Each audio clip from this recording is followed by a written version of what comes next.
So I hope no one was too attached to Kinemon, because if so, I got some bad news for you. So let's get right into it. One Piece chapter 10-15 starts with Luffy sinking in the sea because, yeah, he's just casually doing that. He's been doing that for a little while now.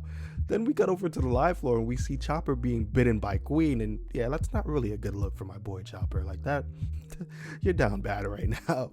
But not only that, he's bawling his eyes out because he just heard about Luffy's loss, and it's just like, for me, it's like, Chopper, grow up. I know you're like 15 or 16, but come on, like you can't be acting like this. Then we cut over to see the reactions of the samurais and the minks, and they're all kind of shocked of what's going on, and now they're starting to lose the fight. And then we cut over to Sanji, and we see Sanji using Zoro as like a human sword. He's like hitting Kaido's men with him and stuff, and it's just like, it's just great. Then we cut back to the live floor, and then we see Queen finally say, yo, I'm done playing with Chopper, and this is just an L for Chopper, because he did all that, winning the monster point and everything, and the nigga just sat there and said, yo, I'm just playing with you. Sparrow also uses this new attack called Candy Shower, and it basically does exactly what you would think an attack called Candy Shower would do. He shoots a huge amount of candy arrows in the sky and it hits everybody. Then as we see that, we see Queen goes into attack Chopper one more time, but the man, the myth, the legend himself, that nigga Sanji finally gets a moment and says, Diablo Jambe, breaking the fangs in Queen's mouth. And it's such a good day to be a Sanji fan because he even got a new attack, son. He got a new attack. It's called Rotisserie. That is probably the hardest cook chef name for attack ever. Come on, tell me Oda's not Goda right now. So basically the rotisserie attack does exactly what you would think a rotisserie attack would do. It sends Queen spinning around because Sanji is frying that nigga up, son. Sorry guys, I'm fanboying way too hard right now. But yo, if I'm gonna keep it a buck, I'm gonna say, yo, Sanji don't even need the rave suit to fight Queen. He might get to fight King too. I might be fanboying hard now. I might be ODing. But anyways, back to the chapter. So Sanji compliments Chopper for even being able to stand up to Queen for this long. He was like, yo, I can't even believe you did that. So you did something good. Like, that's the ultimate sonning right there. But then Sanji kind of put him in his place. He was like, yo, Chopper, why are you crying so much? Like, you an idiot. Like, have you not seen miracles happen before? Like, and then this leads to my favorite scene in the entire chapter.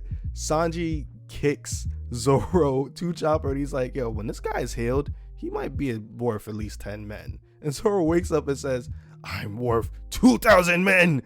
And oh my god, the callback to this joke is insane. This joke happened back in Zou. Like, I love Oda for that. And then he just says, Sanji just says, yo, leave that dinosaur to me. And Marco's like, yeah, that's why I love you guys. And I'm like, yo, that's why I love them too. So then we cut over to the first floor and we see Kiku and Kanjuro are both dead on the ground. Kaido, like, they're done. We're not gonna see no more of them. With Momo and Shinobu running away. And well, Kaido is about to follow them, but he gets stabbed in the leg by Kinemon, which he's like, yo, I'm not going out like this. But he's beating the shit.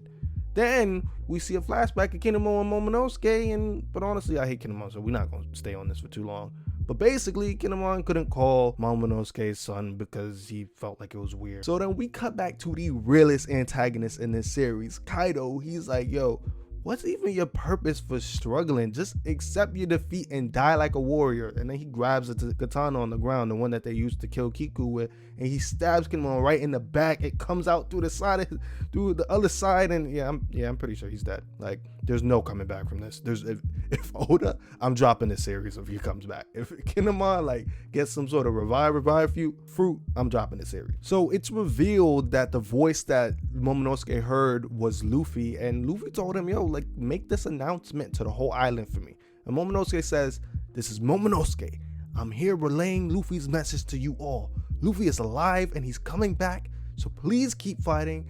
And I have two big takeaways from this. One, this telepathic ability that they have to communicate with each other is pretty cool and it's interesting, and it leads me to think Momonosuke might become a Straw Hat. I don't know, it may happen. Like, communication wise, that's pretty important. And my second takeaway is Luffy is showing some great leadership skills right now. Like, I like how Oda is salt and peppering these little moments of him going from the man to the leader, because honestly, that's like Luffy's character arc. And then Momonosuke says Luffy will definitely win. And as he says these words, we see a beautiful two-way spread of the samurais, Frankie, Brook, Robin, Chopper, who is still crying.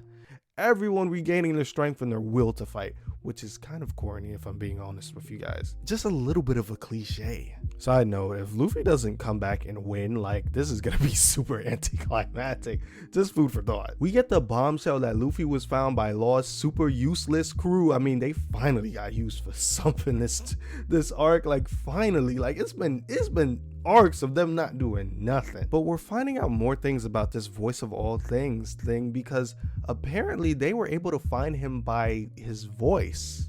And then we go back to Nami and Usopp, and Nami gets Zeus's like attached to her power pole. It's really weird. It's a really weird image too. I'm not quite fond of it, but I hope we get some more information, because this is just random. Like, I guess Zeus is back. And then we get the most heat moment from non-Straw Hats in this chapter. We see Big Mom versus Kid and Law, but Law just got there, and Kid, of course, is giving him some trouble. He's like, yo, Trafalgar, why are you always in my way, son? And then Law is just like, grow up. Let's make an alliance and take her down, which is peak Law and Kid, by the way. Like, I just don't know if they're taking Big Mom down. If I'm a better man, I say Big Mom claps them and gets away. And then we have the most hype moment in the chapter. Yamato finally makes it to Kaido, and she screams, Kaido! And Kaido's like, you're supposed to call me father, Yamato.